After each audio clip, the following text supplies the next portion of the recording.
God of light, salvation, and life, be in my mind and in my thinking, on my lips and in my speaking, and in my heart and in my being. Amen. Please be seated.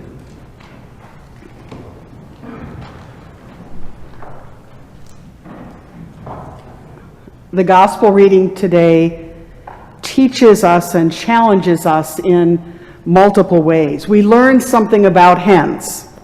We learn about friendship and caring for someone even if we may not always agree. We learn about God's love and commitment to us, and about how Jesus models for us a commitment to God and to each other, even in the face of many obstacles. But first, let's set the scene. Jesus is outside the city of Jerusalem, where he can look over the whole city. And there is this incredible vista of the holy city, the center of Judaism, the place of the temple, the place of the Holy of Holies. It's also the seat of political power for the Romans, the occupiers of Jerusalem, and the oppressors of the Jewish people. And there are people in place who keep secular and religious order. There's Herod Antipas, ruler of the quarter, who is placed in power by the Roman Empire. There's the scribes, there's the Sanhedrin, the high court of Jerusalem, there's the Sadducees, followers of the written law only, and then there's the Pharisees, who believed in keeping strict observance of the traditional and written Jewish law. Now, Pharisees have received a bad name, right? We followers of Jesus sometimes blame the Pharisees for the sequence of events that led to Jesus' death. And clearly you can see that the Pharisees, who were focused on the tradition and written Jewish law, and Jesus might not see eye to eye with each other on all matters. But you have to remember that from the perspective of the Pharisees, the traditional and the written law were the key to keeping Jewish people together. It was their core. But Jesus has friendships with some of the Pharisees, the people with whom Jesus has these deep discussions and disagreements with. And some of the Pharisees come to Jesus and they tell him, you need to get out of Jerusalem right now. You need to leave this place because Herod, that fox in the hen house, Herod is onto you and he's coming for you.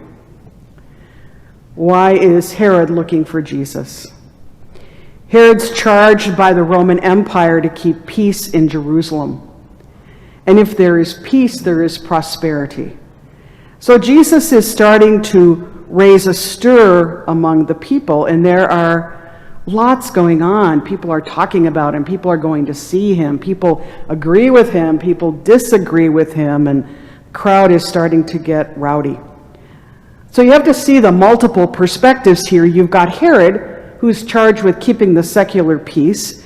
You've got the Pharisees who follow the law and keep the Jewish people together. And you've got this prophet named Jesus, speaking out in a different voice, a voice that can turn the world as they know it upside down. There's a church on the outskirts of Jerusalem that marks this spot where Jesus stood after he leaves Jerusalem. It's called the Church of the Lamentations, the place where Jesus wept, where he lamented over Jerusalem. And in the church, there's a window, one that faces over the city of Jerusalem, and there is metalwork in this window, and it is of the chalice and bread. It's a foreshadowing of the Last Supper, of what's to come, and also what is in store for Jesus on the cross. And then there is a second focal point in this Church of the Lamentations. In the church, there's a mosaic of a hen. It's a hen gathering her chicks under her wings. Now, how many people here have raised hens? Anyone raised chickens? Well, if you have, I'm sure you have had some good chicken stories to tell. Now, I have some friends who keep chickens on their farm, and I've done my share of chicken chores and also had a nasty run-in with a rooster. and also had some opportunity to observe hen behavior. So here's what I know about hens. They're fierce protectors of their chicks.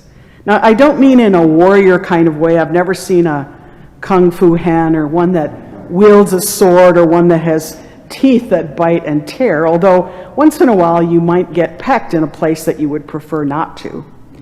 But hens protect their chicks from any danger, and they protect them by spreading their wings and making a place for them underneath. Think of like an umbrella, right?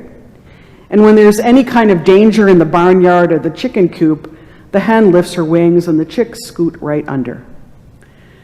Now, perhaps the most remarkable example of the fierceness of hens is that if there's a fire in a chicken coop and there's no way out, the hens will gather their chicks under their wings and sacrifice themselves to the smoke and the fire. And after the fire, the chicks are often found to be alive under their mother's wings. So in the gospel today, Jesus is longing to gather everyone in Jerusalem, everyone into his wings, his love, his safety, his security, like a hen would do in times of danger, like God does for us every day.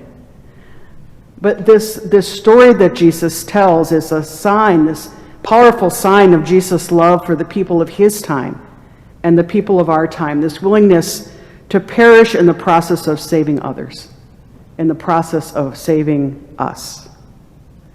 So the story that Jesus tells us in today's gospel gives us a keener understanding that Jesus knew what his mission was and what would come next. His own death on the cross in Jerusalem, God's favorite city during the time of Passover. Now, honestly, Jesus could have fled. He could have hid out. He could have stayed out of sight.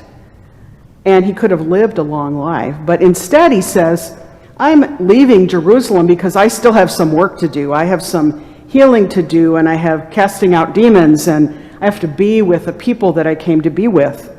I'll be away for 3 days, but then I'll be back. And we know Jesus turns back towards Jerusalem. But there's also something else going on here, and it's the opposite direction of the rule of Herod and the law of the Pharisees. Jesus comes and gathers all these people around him, including the marginalized and the dispossessed, the rich and the powerful, women and men, as one human family sheltered in Jesus. He heals and he feeds and he nurtures in his ministry. He doesn't shun anyone, and instead, Jesus shelters all in love and caring. But there's another side of this story, and it's what Jesus doesn't shelter. He doesn't shelter oppression. He doesn't shelter discrimination or bigotry or earthly power. Rather, Jesus speaks out against the status quo, against what hurts humanity. He speaks for the community of love and belonging under God's wings. Jesus speaks and he weeps over Jerusalem. Jesus weeps just as we do. Jesus weeps. So what does this mean for us as contemporary followers of Jesus? Reverend Carolyn Lewis says that knowing the safety and protection of such a place, God's loving arms, invites us to imagine and live into the person God has called us to be. She goes on to say that in the security of God's love, we're safe. We're safe from the harm of ridicule. We're safe from the harm of rejection, from dismissal. And that is what Jesus, God, is promising us. We're protected under God's wings. But then Lewis goes on and she says something profound. That's not the end of it. In Jesus' arms, in his protection, we're called into being to be our authentic selves, just as Jesus was his authentic self. He chose what he had been called to do, even though his friends, the Pharisees, were warning him off. And perhaps that is what happens to us sometimes, feeling pulled one way and called to another way, even as we try to live into the person that Jesus calls us to be. So Jesus calls us to weep, to lament over the injustices and inequities of the world. Jesus calls us to be the hen, the one who extends our wings to shelter, to heal, and to feed. Jesus calls us to be fierce in our support and caring of others and in the practice of being Christians, being followers of Jesus. But Jesus also calls us to be cared for by God and by our community, and to allow ourselves to be in the arms of God and each other when we need to be, when we need help. We need to allow others to help us heal and be fed in love and support to accept love. So that's what we learned from the gospel today about hens and about friendship and about God's love and commitment to us and about how Jesus models for us a commitment to God and community. So in this next week, let us continue this walk with Jesus. Weep with him over Jerusalem, the Jerusalem of his time. Weep with him over the Jerusalems of our time, Ukraine, Afghanistan, things that happen in our own city as well. And turn with him to love, care for and heal the world, and then turn again to journey with him back to Jerusalem. Amen.